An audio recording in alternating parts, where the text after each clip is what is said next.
디지털 타임스예요. 디지털 타임스 2025년도 12월 6일자 기사입니다. DJ계 장성민 정청래 권리당원 쿠데타 실패 문 김어준 조국과 반명연대 강화 주장 이란 기사입니다. 정 대표 역점 공약 1인 1표제 당헌 및 공천률 개정안 이딴 부결의 관전평. 그 당 내에서 이재명 대통령이 저 해외 간 사이에 정 대표가 차기 연임을 하기 위해서 당 대표 연임을 하기 위해서 자기한테 유리하게 1인 2표제를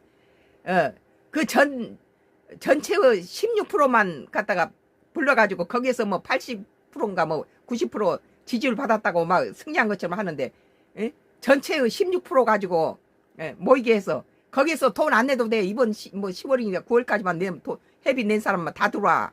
막 표를 늘기 위해서 이런 유치한 방법을 썼더라고 보니까. 그런데 지금 부결돼 버렸잖아요. 전체 회의에서. 그렇다면 정청래의 입지가 많이 흔들리는 거죠. 대통령도 없는 사이에 이 짓거리를 하고 있으니 이 대통령 겸 1년 초강공으로 개딸 낚아채 정존재감 희석 방어 성공. 정당원 주권 행진 멈추면 무너져. 당권 재장악할까? 김 총리로 대치될까?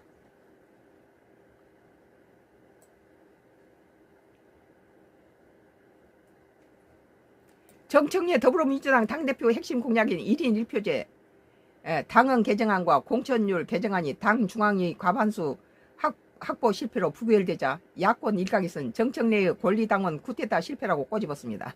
쿠데타나 마찬가지죠. 그게. 대통령도 해외 나가서 일하고 있는 사이에서 국내에서는 이 짓거리 하고 있었던 거죠.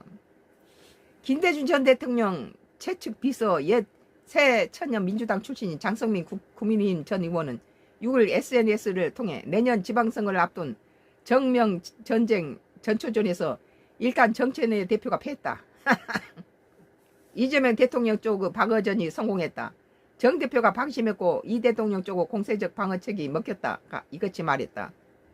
이른바 공세적 방어책의 의미론 개딸 강성좌파 당원 팬덤들을 의식해 정 대표 쪽 아젠다를 오히려 더 강하게 주장해 정 대표로 향하던 개딸들을 낚아채는 데 성공한 것이라며 이 대통령 강성 발언들이 물타기에 성공해 정 대표 강성 드라이브를 희석시켜 존재감을 없앴다고 봤다.